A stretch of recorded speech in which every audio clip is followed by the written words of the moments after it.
Dan untuk membahas lebih lanjut mengenai kasus dugaan perundungan santri, sudah terhubung bersama kami Kiai Haji Zahrul Azhar atau Gus Hans selaku Sekjen Gernas Ayo Mondok. Selamat sore Gus. Gus Hans. Ya, Assalamualaikum. Selamat sore Mas. Waalaikumsalam warahmatullahi wabarakatuh. Gus Hans, informasi terbaru dari kasus dugaan perundungan santri ini seperti apa yang dilaporkan kepada pihak Anda begitu? Ya, kami sudah mendapatkan laporan resmi dari Kemenak RI tentang kronologis versi laporan dari Kakanwil Kemenak yang mengatakan bahwa ini adalah kasus yang terjadi karena kelalaian di pihak para santri yang ingin membuat ketapel yang harus dipanaskan dengan api. Tetapi ada versi lain yang mengatakan bahwa ini ada kasus balas dendam di antara mereka yang mengakibatkan pembulian dan juga pembakaran yang disebabkan oleh diduga pelaku ini pernah dilaporkan kepada pengasuh telah melakukan pembulian, akhirnya dia dendam dan melakukan sesuatu yang kita tidak inginkan bersama ini. Dua versi ini sedang kita kaji bersama dan kita berikan keleluasan waktu kepada pihak kepolisian untuk bisa mencari kebenaran yang sebenarnya seperti apa. Dari pihak Gernas Ayo Mondok mengucapkan sangat prihatin sekali dengan kejadian seperti ini dan mudah-mudahan tidak terulang lagi. Ya, Gus Hans, menurut Anda apakah sistem pengawasan di sebagian pesantren ini masih memiliki celah gitu sehingga kekerasan kembali terjadi begitu di beberapa kesempatan begitu? Ya, kami harus menyampaikan apa adanya dan lokasi pesantren ini kan ada di daerah Lombok yang tidak begitu jauh, tidak begitu dekat dengan akses komunikasi dengan masyarakat yang informasi yang luas begitu kan, sehingga bisa jadi ada peluang-peluang yang bisa dilakukan oleh orang-orang yang ingin melakukan sesuatu yang tidak kita hendaki bersama bisa terjadi. Dan perlu kita perbaiki, yang kita perlu perbaiki adalah sistem yang di dalam pengawasan di pesantren yang harus kita akui bersama-sama. Harus ada aturan, harus ada rule, dan harus ada kesepakatan bersama tentang bagaimana kita bisa membuat aturan yang sama untuk memberikan rasa aman dan nyaman kepada para santri. Ya, ini kan kasus ini masih didalami, masih diinvestigasi apakah benar korban ini merupakan korban perundungan begitu seperti yang diyakini oleh pihak keluarga. Namun jika nanti hasilnya benar terbukti, apakah pengelola pesantren ini dinilai melakukan kelalaian dan hukuman apa yang pantas untuk untuk pelaku perundungan dan juga pihak pesantren gitu menurut pihak Anda? Ya. Ada dua pihak mestinya yang akan bertanggung jawab. Satu adalah pelakunya, yang kedua adalah pemilik pesantrennya.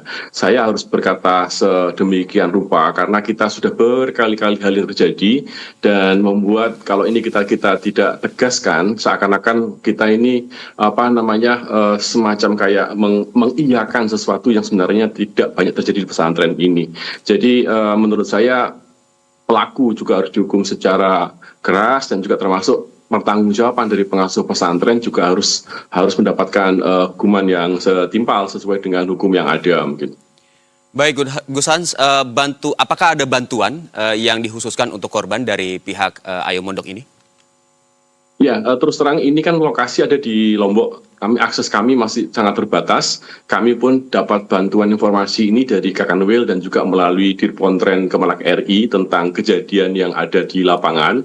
Kami masih pantau dan kita cek ternyata ini memang kan di bawah Nahdlatul Wathon ya, teman-teman di NW di sana, sehingga komunikasi kami dengan pesantren tersebut relatif agak tidak begitu intens karena kami memang walaupun bukan NU tetapi kebanyakan pesantren yang di dalam binaan kami adalah pesantren di Nahdlatul Ulama gitu. Baik Gus, kasus perundungan antara senior dan junior ini kan memang tidak hanya terjadi di pesantren saja, di lingkungan pesantren, tapi ada juga di lingkungan lain begitu. Dan apakah ini menjadi sinyal khusus untuk pembenahan sistem pesantren gitu di Indonesia begitu? Iya, memang kalau kita bicara jujur-jujuran, kejadian perundungan, pembulian, dan kekerasan di dunia pendidikan itu hanya terjadi sekitar 19% yang ada di lingkungan keagamaan. Tetapi kita tidak boleh mengatakan hanya, karena kami ingin adalah zero. Sehingga tidak ada terjadi lagi perundungan di pesantren. Dan kalau kita mau fair, memang kenyataannya kejadian di kampus, kejadian di sekolah-sekolah umum juga jauh lebih banyak.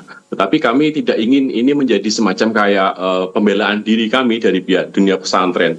Karena tujuan kami adalah bagaimana caranya agar pesantren ini betul-betul menjadi tempat yang nyaman, tempat-tempat yang ramah, tempat yang memang memberikan kenangan yang indah bagi para santri untuk menuntut ilmu.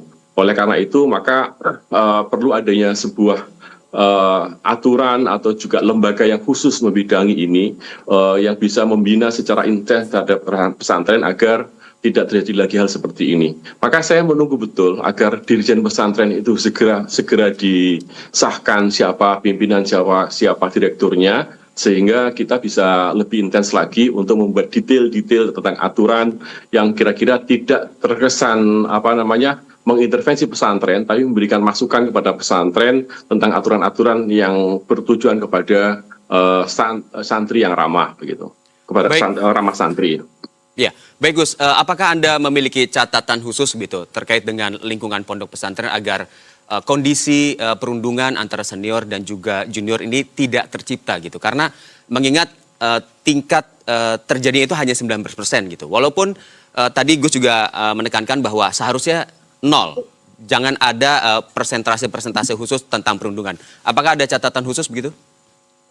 Ya, catatan kami adalah dari pihak pesantren perbaiki sistem yang ada, dan yang kedua kalau bisa menampung santri sesuai dengan kapasitas dan juga kemampuan kita, jangan asalkan menerima banyak-banyakan, tetapi ingat bahwa ini adalah amanah dari orang tua masing-masing. Dan yang ketiga, kalau bisa dari awal pun dari sisi pembangunan, dari sisi sistem sirkulasi udara dan sebagainya harus diatur dengan sebaik mungkin, yang mengutamakan bagaimana santri kita bisa nyaman di pesantren tersebut.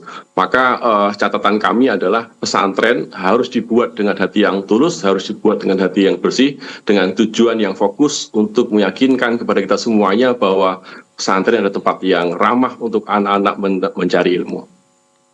Baik, terima kasih Kiai Haji Zahrul Azhar Hasad atau Gus Hans yang biasa kita sapa begitu ya, selaku Sekjen Gernas Ayo Mondok. Terima kasih atas waktunya dan semoga kasus seperti ini tidak terulang dan pondok pesantren bisa menjadi tempat yang nyaman untuk belajar. Terima kasih Gus. Assalamualaikum warahmatullahi wabarakatuh. Assalamualaikum warahmatullahi wabarakatuh.